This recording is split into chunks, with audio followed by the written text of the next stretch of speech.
Allah olara ulu berin nığmatı. Evvelki nığmat ne molli? Bağı bustan bolçuluk. İkilinci ulu nığmat Hudaya itiye. On meşilinci aya. Beldetun tayyibe ve Rabbun gafur. Ey cemaat, Hudaya itiye. Beldetun tayyibe.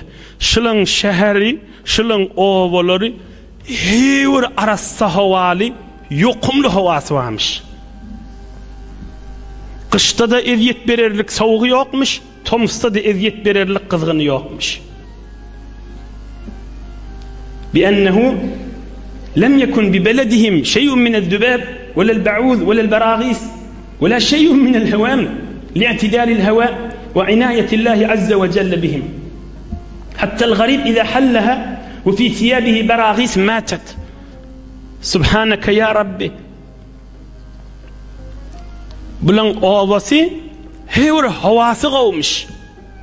Ovalarına bir yerde meyve kan molsa sine kan mol yada meges. Ovalarını bir sine uçmayanmıştı. Bitkan molar bir bit yokmuştuk ovalarında. Bir kan molar bir yokmuştuk da ovalarında. Beldetun tayyibe heyur hoş havali heyur yokumlu havali bir ufunetten, teaffundan, hafatçılıktan öğünyen müymücüklü yokmuş da.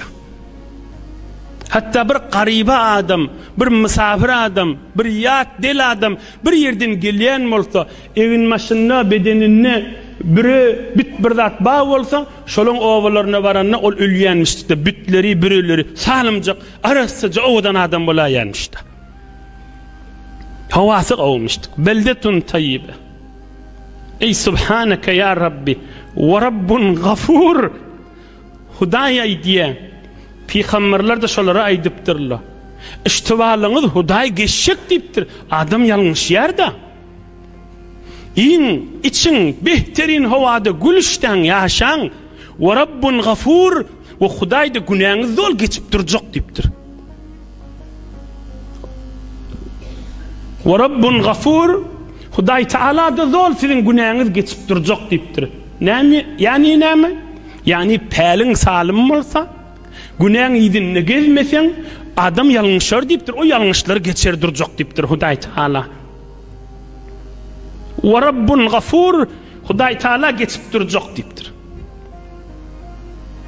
Dili, yüreği, peli, niyeti, bernaman salim olsa, Huday men geçip duracak günahlarınız deyiptir.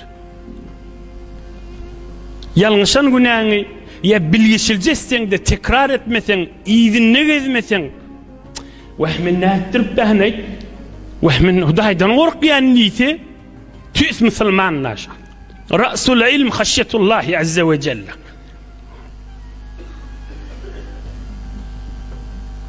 Yine iki nığmat geçti. Havaları da kavulmuş.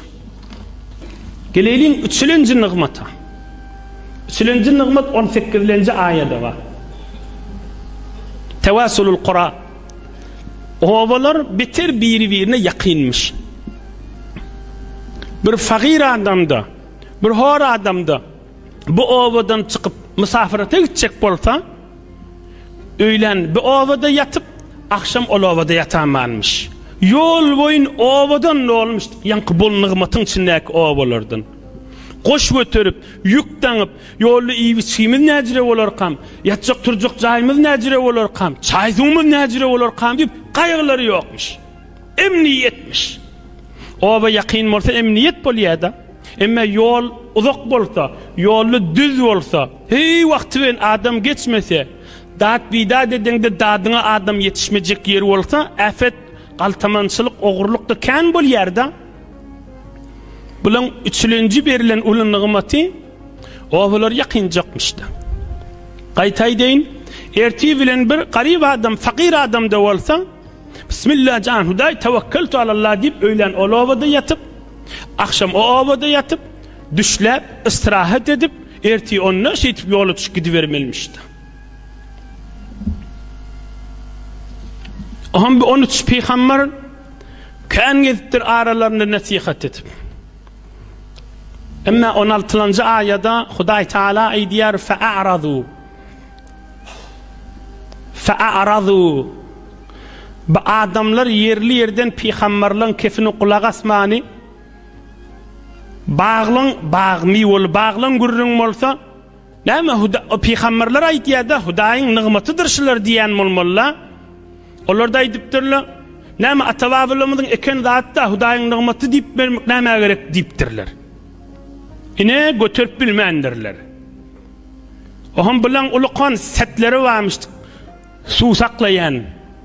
3 yerden deriçeleri varmıştık. Bağlarına su gidip veren. Suğun övünü saklap 3 yerden ulukan deriçeleri varmış. Ata babamız kazıptır suğumuz bada näme. Ol Hudaý diýip ben nätdirip baňyz diýip peygamberlere gurrun tapmana durupdyrlar. فأعرضوا عما جاءهم الأنبياء 13. Elhamdülillah diýmendirler. Oham ýuwaş kafir de bolupdyr bir toforlary içinde. وقالوا ما نعرف لله نعمة. Hudaýyň nygmaty diýip näme diýen diýipdir. Ata-babamyzdan gelýär da diýipdirler bular.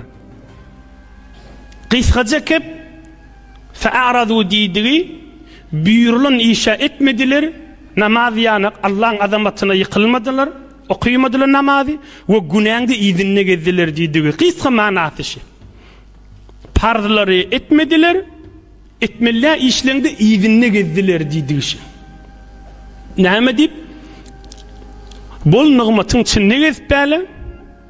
Habary ýok. Adyňa büýsanma çemelli düzler. Çemen senden gurir jeren eglenmez diýe mahtum bolýan. Adyňa büýsanma çemelli düzler. Çemenli düzler. Ot çykyp duranja owadan düz bolýar. Biziň gaýradaki çafar goýman aňyrsyn näki düzleri ýanyk ýazda bigat owadan bolýar. Näçe ha barda ştada okulandyr bu mahtum bolýanyň derman sözi. Adyňa büýsanma çemelli düzler. Çemen senden gurir jeren eglenmez.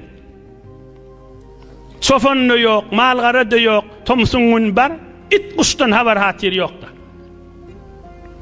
Onu yattan çıkarttırla. Nıgmat, verenlik, avadallık, pul, mal, oku, tahsilat, devrüğündeki adamlar, sen daşında adam kan olmağı, hepmesi amanatta. Yigitler bu dünya şuna tımsal,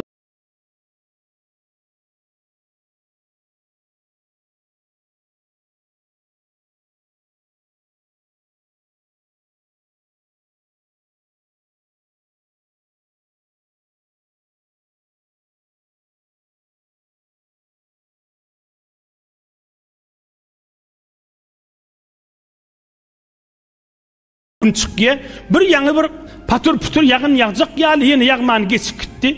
Eýni dünýäň misaly şodur diýipdir.